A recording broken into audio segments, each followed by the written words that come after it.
Hi, and welcome to our flip lesson about image grammar. Image grammar, of course, is just using words, that's grammar, to create an image or picture in your reader's minds. So it's making your writing more visual. There are lots of tools in the image grammar toolbox, but today we're only going to be talking about adjectives out of order. Now, all artists use tools to create their works of art. A painter might use paintbrushes or a palette knife, paints, pencils. And writers have their tools too, but we're talking about more than just a pencil. As a writing artist, what are your tools? Well, we've got punctuation, we use action verbs, we use lots of descriptive adjectives. So I think for a writer, the very most important tools, of course, are words. Now, all writers use words, and you might think to yourself, well, if we're all using the same tools, won't our stories come out all the same? Well, of course not. Even painters use the same tools, but their works of art come out completely different. So here's an example. We have two artists here who have used, as you can see, very similar colors. They're both in paint. They've got their blues and yellows. But what you can notice right away is these are very different pictures. The top left is Georgia O'Keeffe's painting called From the Lake, and the bottom right is Salvador Dali's The Persistence of Memory. So they've used the same tools, but they've used them in entirely different ways, added their own personality, and each of them has come up with something unique. So as a writer and artist yourself, you can combine the tools that you're using in an infinite variety to create a picture for your reader.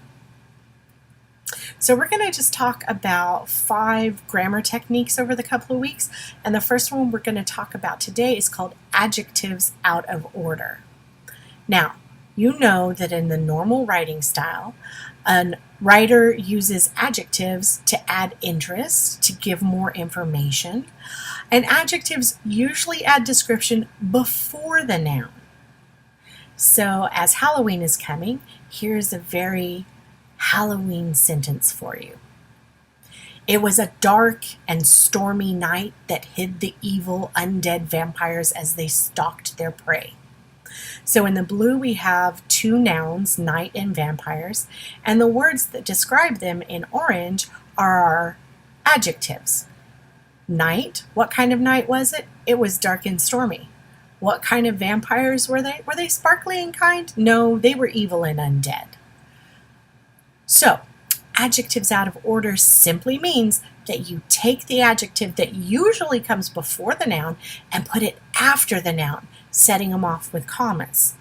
Like this: the night, dark and stormy, hid the evil undead vampires as they stalked their prey.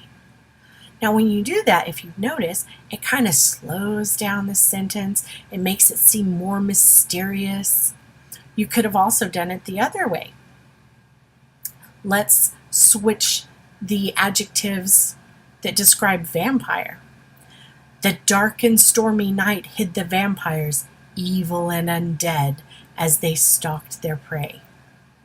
So you'll have a sentence that has variety, that has a different style, that has a different mood and tone to it than it would otherwise have. Now let's practice. What we've got here is a picture, so it's a visual. I want you to write a sentence about this polar bear. Now, we've got lots of nouns in here. We've got the snow, we've got the ice, we've got the bear, we've got the sign. So I want you to choose one of those nouns to be the center of your sentence. Write a sentence about that noun. Add some adjectives before the noun. Once you have a sentence, I want you to invert the order. I want you to put the noun first, follow it by a comma, Add in your 2 to 3 adjectives describing the noun, set it off by its second comma, and then finish your sentence. For example, if I were to write a sentence about this bear, maybe I would say, the bear, clumsy and angry, slid across the slippery ice. Now you try it. Hit pause, give yourself a couple of minutes, and when you're done with your sentence, come back and we'll try one more. All right, one more. Here's another picture of 2 cats this time. Choose your noun, describe it. Once you have your sentence written in the traditional way, take your adjectives and put them after your noun, setting them off by commas.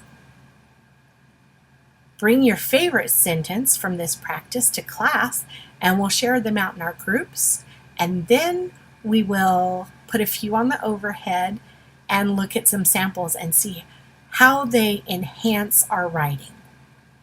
Have fun. We'll see you later. Bye.